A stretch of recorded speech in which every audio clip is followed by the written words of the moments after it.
नमस्कार, जन उत्तराखंड में आप सभी का स्वागत है। मैं हूं प्रभात। सबसे पहले नजर हेडलाइंस पर।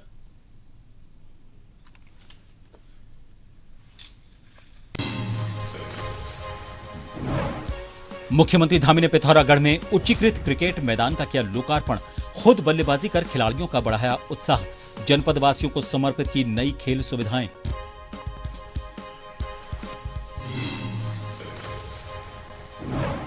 सीएम धामी ने पिथौरागढ़ के बीडी पांडे अस्पताल का किया औचक निरीक्षण। मरीजों का जाना हालचाल।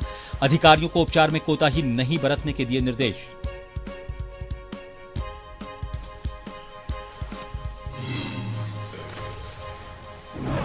चंपावत मामले को लेकर कांग्रेस का भाजपा पर बड़ा हमला। प्रदेश उपाध्यक्ष ने पुलिस की बदलती थियरी पर उठाए सवाल।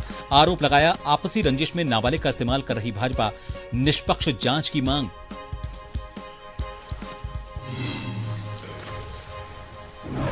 उत्तराखंड एसटीएफ और पुलिस ने संयुक्त कार्रवाई में आईपीएल सट्टा गिरोह का किया पर्दाफाश। महादेव ऐप और रेड्डी बुक से रैकेट चलाने वाले 5 युवक गिरफ्तार। लैपटॉप और मोबाइल समेत भारी मात्रा में सामान बरामद।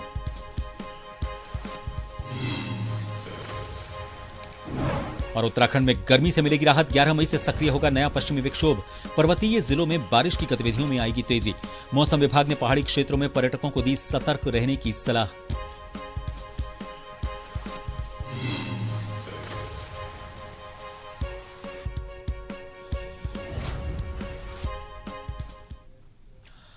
मुख्यमंत्री पुष्कर सिंह धामी ने पिथौरागढ़ जनपद भ्रमण कार्यक्रम के दौरान श्री सुरेंद्र सिंह बल्दिया स्टेडियम पहुंचकर उच्चीकृत क्रिकेट मैदान का लोकार्पण किया और क्रिकेट मैदान जनपद वासियों को समर्पित किया।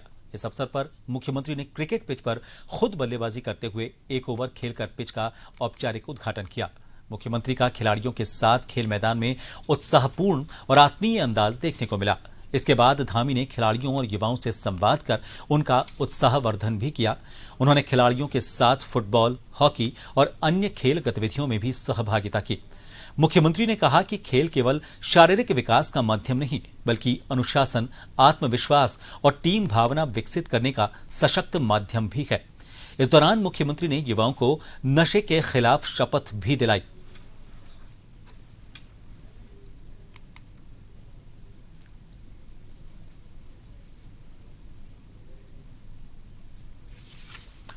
मुख्यमंत्री पुष्कर सिंह धामी ने पिथौरागढ़ भ्रमण के दौरान जिला अस्पताल बीडी पांडे का औचक निरीक्षण किया। इस दौरान उन्होंने इमरजेंसी और चिल्ड्रन वार्ड में जाकर भर्ती मरीजों और उनके परिजन से मुलाकात की और उनका हालचाल जाना। मुख्यमंत्री ने अधिकारियों को कड़े निर्देश दिए कि मरीजों को उपचार में किसी भी तरह की कोताही नहीं मिलनी चाहिए और उन्हें सभी आवश्यक सुविधाएं तुरंत उपलब्ध करवाई जाएं। उन्होंने कहा कि राज्य सरकार आमजन को बेहतर स्वास्थ्य सेवाएं देने के लिए प्रतिबद्ध है और बजट की कमी आड़े नहीं आने दी जाएगी। सीएम धामी ने परिजन को आश्वस्त किया कि यदि उन्हें कोई समस्या होती है तो वो जिलाधिकारी के माध्यम से सीधे संवाद कर सकते हैं।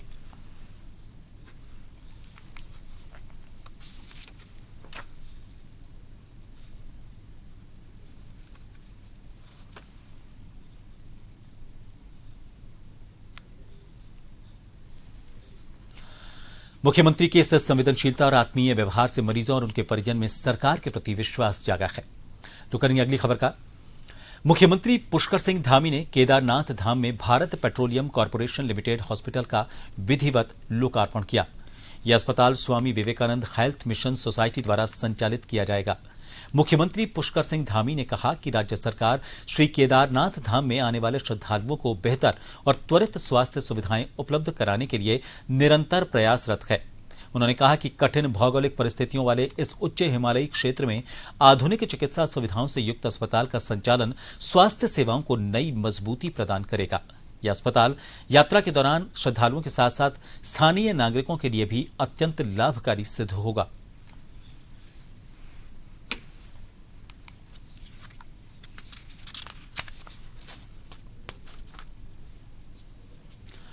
उधम सिंह नगर जनपद को कुपोषण मुक्त और स्वस्थ बनाने के संकल्प के साथ जिलाधिकारी नितिन भदौरिया ने राष्ट्रीय कृमि मुक्ति दिवस अभियान का विधिवत शुभारंभ किया। जिलाधिकारी ने गांधी कॉलोनी स्थित राजकीय कन्या उच्च प्राथमिक विद्यालय में स्कूली बच्चों को एल्बेंडाजोल की दवा खिलाकर अभियान की शुरुआत की। इस मौके पर उन्होंने कहा कि बच्चों के शारीरिक और मानसिक विकास के लिए पेट के कीड़ों से मुक्ति बेहद जरूरी है। क्योंकि कृमि संक्रमण से बच्चों में एनीमिया जैसी गंभीर समस्या उत्पन्न हो जाती है। अभियान के तहत जनपद के सरकारी और निजी स्कूलों सहित आंगनबाड़ी केंद्रों के माध्यम से 1 से 19 वर्ष तक के करीब 6,03,000 बच्चों को दवा खिलाने का लक्ष्य रखा गया है। मुख्य चिकित्सा अधिकारी डॉक्टर के अग्रवाल ने बताया कि जो बच्चे आज दवा नहीं खा पाए उन्हें 14 मई को मॉप अप राउंड के दौरान दवा दी जाएगी।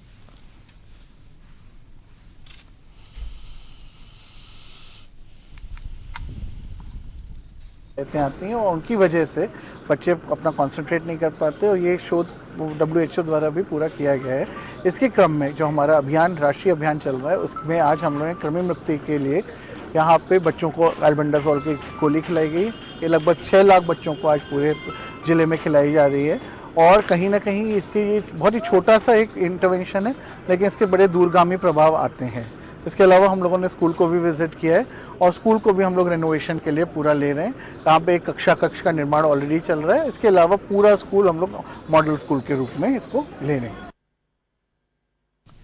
उत्तराखंड के एसटीएफ और देहरादून पुलिस ने संयुक्त कार्रवाई करते हुए आईपीएल मैचों पर ऑनलाइन सट्टा लगाने वाले एक बड़े गिरोह का पर्दाफाश किया है।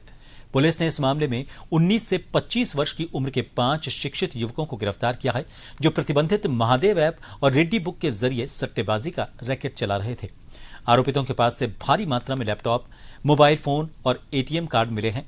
एसपी सिटी प्रमोद कुमार ने बताया कि पकड़े गए आरोपित मोबाइल और सॉफ्टवेयर हैंडलिंग में एक्सपर्ट हैं और पिछले कुछ महीनों से देहरादून में रहकर इस नेटवर्क को चला रहे थे।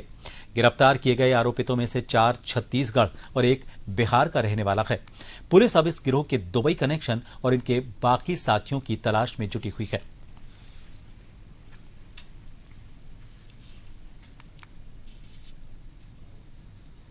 आईपीएल में ऑनलाइन गेमिंग की जो बात आ रही थी, तो कल जो है इस पर एसटीएफ के द्वारा और थाना बसंत विहार पुलिस के द्वारा जो है इस पर एक जॉइंट ऑपरेशन किया गया। थाना बसंत विहार क्षेत्र में ऋषि विहार से एक फ्लैट से 5 लोगों को जो ऑनलाइन सट्टेबाजी करते हुए इसमें गिरफ्तार किया गया है। उनके पास से भारी मात्रा में एटीएम कार्ड्स, लैपटॉप और मोबाइल फ़ोन वो बरामद किए गए हैं।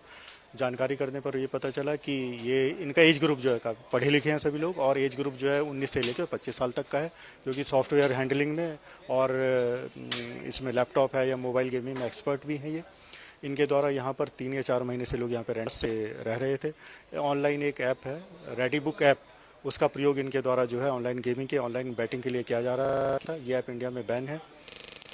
5 अभियुक्तों तो अरेस्ट करके आज माननीय न्यायालय में पेश किया जा रहा है और जानकारी करने पर एक युवक का नाम और सामने आया है, सुमित यादव, जिसके द्वारा उनको सारा ये डिटेल्स और सारी लॉजिस्टिक्स उसके द्वारा प्रोवाइड करवाई जाती थी। तो जल्दी ही हमारे द्वारा उस पर भी शिकंजा कसा जाएगा। उत्तराखंड पुलिस को अपराधियों के खिलाफ चलाए जा रहे ऑपरेशन प्रहार में एक और बड़ी कामयाबी हाथ लगी है। रुड़की की मंगलौर पुलिस ने गुड़ मंडी कार लूट मामले में पिछले 1 महीने से फरार चल रहे 5000 के इनामी बदमाश आदित्य उर्फ बिल्लू को हरियाणा के रोहतक से धर दबोचा है। बदमाशों ने रोहित कुमार की कार लूटी थी और भागते समय एक स्कूटी सवार को टक्कर मार दी थी, जिससे उसकी मौत हो गई थी। आरोपित आदित्य इतना शातिर था कि लगातार अपनी लोकेशन बदल रहा था। हरिद्वार पुलिस की टीम ने हार नहीं मानी और रोहतक हरियाणा में डेरा डालकर उसे दबोच लिया। इस मामले का मुख्य आरोपित नीरज पहले ही गिरफ्तार किया जा चुका है।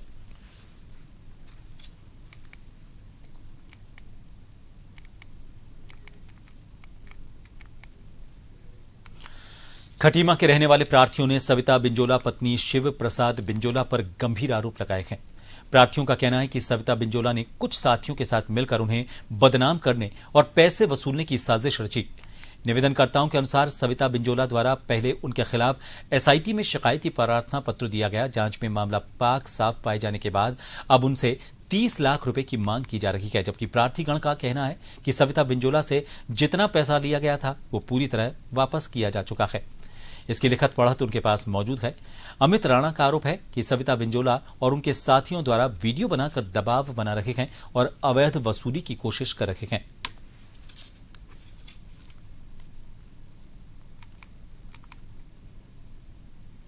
सर उन्हें तो बताते बहुत 5 साल हो गए, बहुत थक गई हूँ इसमें ना। इतने चक्कर लगा लिए थाने के ये शो करके, या आरटीजीएस से ये घर में आया रोहित चौधरी के आगे आपके खाते में हम पैसे डाल रहे हैं, आरटीजीएस करना है, उसमें साइन कर दीजिए। उन्होंने मेरे खाते से निकाल के और अमित राणा के खाते में डाल दिए हैं 10 लाख फिरू राम के, 10 लाख अपनी बीबी सोनम देवी के और 10 लाख अमित राणा के खाते में है। 30 लाख रुपए है सर। आप बैंक में गए थे? नहीं। हाँ गई थी, मैंने स्टेटमेंट निकाली है, स्टेटमेंट भी दिए मैंने, थाने में हर जगह दिए, रुद्रपुर तक दिए सर। बिगर जाए वेरीफाई करे पैसे नहीं जाता दूसरे खाते सर में। वही तो मैं समझ में नहीं आ रहा मेरे, वही तो कर वो है। तो जब मैंने इन्होंने साइन करवाए तो आरटीजीएस के बारे में मेरे को उस टाइम मालूम ही नहीं था, क्योंकि मैंने ये काम करे ही नहीं थे सर, मेरे हस्बैंड करते थे। तो अब मैं कैसे बताऊँ? अब मेरे को वो बच्चों का दोस्त है रोहित चौधरी, मैं उसमें विश्वास करती रही। सर ये सुविधा बिंजोला से लेना देना था हमारा, और इन्हें हमने दिए थे, और इन्होंने अपने आप पीएनबी बैंक से आरटीजीएस करा था सर। 10 लाख प्रोग्राम के खाते में, 10 लाख सोनम देवी के खाते में, 10 लाख मेरे अमित कुमार के खाते में, ये लेना देना था। और हमारा राजीनामा हो गया था सर। कितने का लेन देन था? 30 लाख का था। राजीनामा हमारा हो चुका था सर, और राजीनामा होने के बाद ये मुकेश देव हमारे यहाँ होटल पे आता था सर, और वो बोलता था कि दोबारा से राजीनामा करा देता हूँ और 5 लाख रुपए मुझे दो, मुझे 5 लाख रुपए दो, मैं दोबारा से राजीनामा करा देता हूँ। तो हमने कहा जब हमारा पुराना ही राजीनामा है तो हम दोबारा क्यों राजीनामा करें सर। एसआईटी जांच हुई, वहाँ भी सर क्लियर हो गया सर।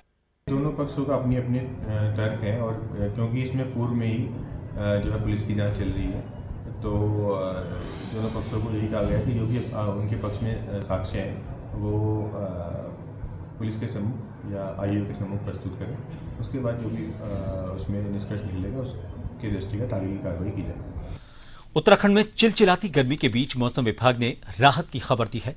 मौसम विज्ञान केंद्र देहरादून के निदेशक CS तोमर के मुताबिक 11 मई से राज्य में एक नया पश्चिमी विक्षोभ सक्रिय होने जा रहा है।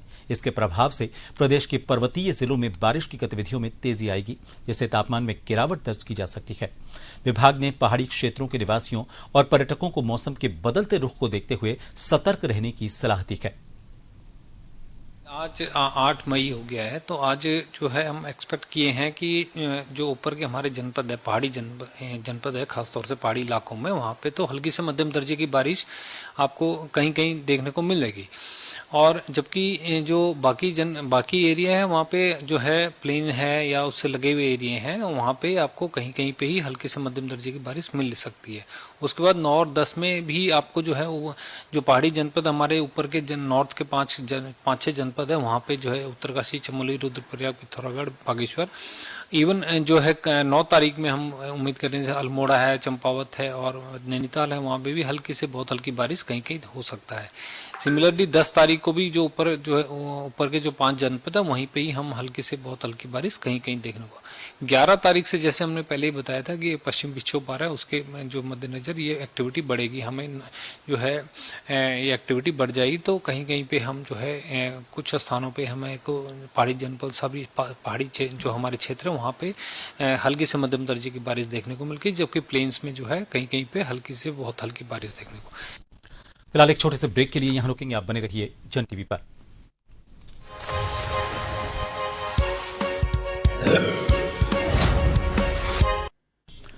ब्रेक के बाद एक बार फिर आप सभी का स्वागत है। उत्तराखंड में गो संरक्षण और गौशालाओं को लेकर पशुपालन मंत्री सौरभ बहुगुणा ने बड़ा बयान दिया।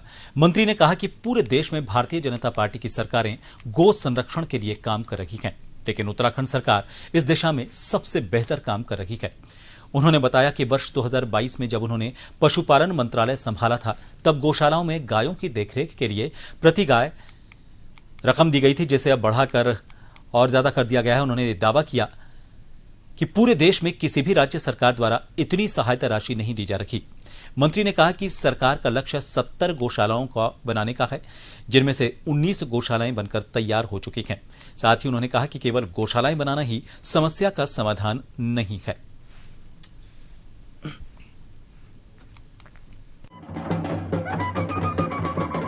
उत्तराखंड सरकार पहली बार पूरे देश की पहली सरकार है जिसने पशुपालन के गौशालाओं के लिए 5 रुपये 75 पैसे से 2022 में हमने शुरुआत करी थी। जब मैंने पहली बार ये मंत्रालय संभाला, हम गौशालाओं के लिए जो हमारे पशु रहते हैं उनकी देखरेख के लिए 5 रुपये 75 पैसा देते थे। आज उसको हमने बढ़ाकर लगभग 80 रुपये किया है, जो पूरे देश में कोई सरकार नहीं दे रही है, सिर्फ उत्तराखंड सरकार दे रही है। हमने 70 नई गौशालाओं का, निराश्रित पशुओं के लिए 70 नई गौशालाओं को बनाने का प्रण लिया है, जिसमें लगभग 19 गौशालाएँ हमारी लगभग बनकर तैयार हो चुकी हैं। मेरा आप सारे चैनल के माध्यम से, जितने भी हमारे यहाँ पे पत्रकार बंधु हैं, उनके माध्यम से उत्तराखंड की देवतुल्य जनता से निवेदन है कि गौशाला बनाना उसका कोई एक सल्यूशन नहीं है। हमने गौ माता को अपनी माता का दर्जा दिया है, तो उसका देखरेख करने की भी जिम्मेदारी हमारी है। आज जितने भी निराश्रित पशु सड़कों पर आ रहे हैं, वो कहीं ना कहीं हमारे ही द्वारा छोड़े जा रहे हैं। जब वो दूध देना कम कर दे रही है, या वृद्ध अवस्था में जा रही है, या बीमार हो रही है, तो हम ही लोग हैं जो उनको सड़कों पर छोड़ रहे हैं। तो मेरा आप सारे चैनल के माध्यम से यही निवेदन है जनता से कि जिसको हमने माता का दर्जा दिया है, उसकी देखरेख करने की भी जिम्मेदारी हमारी। चंपावत की कथित घटना को लेकर उत्तराखंड की राजनीति लगातार गरमाई हुई है। भाजपा ने कांग्रेस पर मामले का राजनीतिकरण करने और बिना तथ्यों के माहौल बनाने का आरोप लगाया है। देहरादून में भाजपा प्रदेश महामंत्री दीप्ति रावत ने प्रेस वार्ता की। उन्होंने कहा कि जांच में कई ऐसे तथ्य सामने आए हैं जिनसे कथित घटना पर सवाल खड़े हो रहे हैं। उन्होंने कहा कि पुलिस की कॉल ट्रेसिंग, मेडिकल रिपोर्ट और फॉरेंसिक जांच में वैसी बातें सामने नहीं आई जैसी शुरुआत में बताई गई थी। भाजपा ने आरोप लगाया कि कांग्रेस लगातार राजनीतिक फायदे के लिए ऐसे मामलों को हवा देने का काम कर रही है और भाजपा नेताओं की छवि खराब करने की कोशिश कर रही है।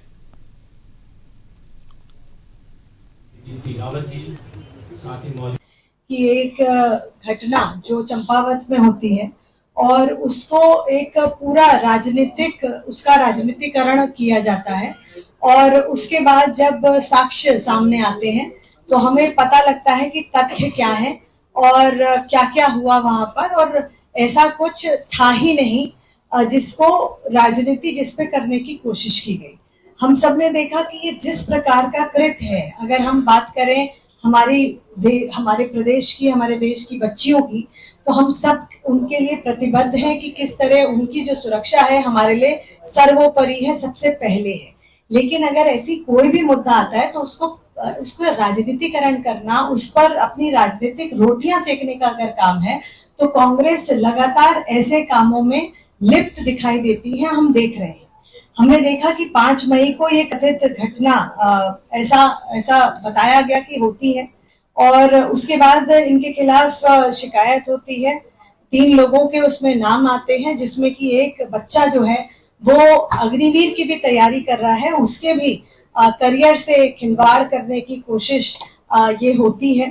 और उसके बाद हम सब ने देखा कि कैसे हमारी जो एसपी हैं उनका बयान उसमें आया है कि उनके जो कॉल ट्रेस किए गए, उनकी लोकेशन जो उस पे आई है, तो वो उस जगह के जहां जो घटना स्थल बताया गया, ना वहां की हुई, ना उसके आसपास की कहीं की है। उसकी देहरादून में चंपावत मामले को लेकर कांग्रेस ने भाजपा पर निशाना साधा। कांग्रेस प्रदेश उपाध्यक्ष सूर्यकांत धस्माना ने कहा कि पहले पुलिस ने घटना को गंभीर बताते हुए रेप और रेस्क्यू की बात कही, लेकिन बाद में पूरे मामले को साजिश बताया। धस्माना ने कहा कि जिन लोगों के नाम सामने आ रहे हैं उनका संबंध भाजपा संगठन से रहा है। उन्होंने आरोप लगाया कि भाजपा अपनी आपसी रंजिश में एक नाबालिग लड़की का इस्तेमाल कर रही है। साथ ही पूरे मामले की निष्पक्ष जांच की मांग भी की। देखिए, 2 दिन पहले जब ये मामला प्रकाश में आया तो पुलिस कप्तान की मैं प्रेस कॉन्फ्रेंस सुन रहा था, जिसमें वो ये अपने आप की पीठ थपथपा रही थी कि हमको जैसे ही सूचना मिली, हमने लड़की को रेस्क्यू किया। लड़की रस्सी से बंधी हुई थी, उसके साथ चाकू की नोक पर 3 लोगों ने रेप किया। उनके खिलाफ हमने FIR कर ली है, वो लोग फरार हैं, उनकी गिरफ्तारी का प्रयास हो रहा है। और कल की प्रेस कॉन्फ्रेंस में वो कह रही है बिल्कुल साजिश थी, ऐसी घटना ही नहीं हुई। 164 के बयान में लड़की ने कहा कि मेरे साथ कोई इस प्रकार की घटना ही नहीं हुई। भारतीय जनता पार्टी इस निचले स्तर तक गिर गई है कि अब वो अपनी आपसी रंजिश निपटाने के लिए 16 साल की अबोध बालिका का इस्तेमाल कर रही है। इनके तो सबके खिलाफ मुकदमा कायम होना चाहिए और सबको जेल भेजा जाना चाहिए। देहरादून में कांग्रेस मुख्यालय में प्रेस वार्ता के दौरान प्रदेश अध्यक्ष ज्योति रौतेला ने चंपावत में बालिका से हुए कथित दुष्कर्म के मामले को लेकर भाजपा सरकार पर तीखा हमला बोला। उन्होंने कहा कि भाजपा के नेता लगातार महिला उत्पीड़न के मामलों में संलिप्त पाए जा रहे हैं। ज्योति रौतेला ने सवाल उठाया कि क्या इस मामले को भी अंकिता भंडारी केस की तरह दबाने की कोशिश हो रही है। उन्होंने पिछले 11 साल में देश में बढ़ते महिला अपराधों का जिक्र करते हुए बाल अधिकार आयोग की भूमिका पर भी गंभीर सवाल खड़े किए। साथ ही मामले की निष्पक्ष जांच की मांग की।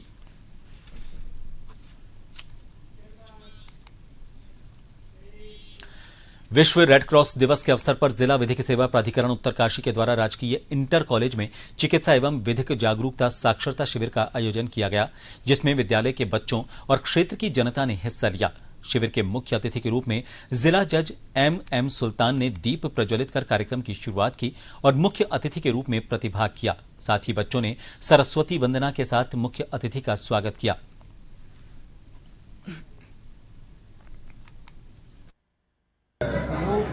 दुर्घटना से पीड़ित लोग या आपदा से पीड़ित लोग होते हैं, उनको चिकित्सीय सहायता देना, उनको विधिक रूप से सहायता देना, इन चीज़ों के लिए हम लोग प्रयास करते हैं। ये संस्था 1863 से काम कर रही है और समाज में ऐसे लोगों को जो किसी दुर्घटना से पीड़ित होते हैं उनको सहायता प्रदान की जाती है। इसके माध्यम से हम समाज को एक मैसेज देते हैं कि हम यदि कोई हमारे आसपास कोई ऐसी दुर्घटना होती है तो हम उसमें क्या कर सकते हैं।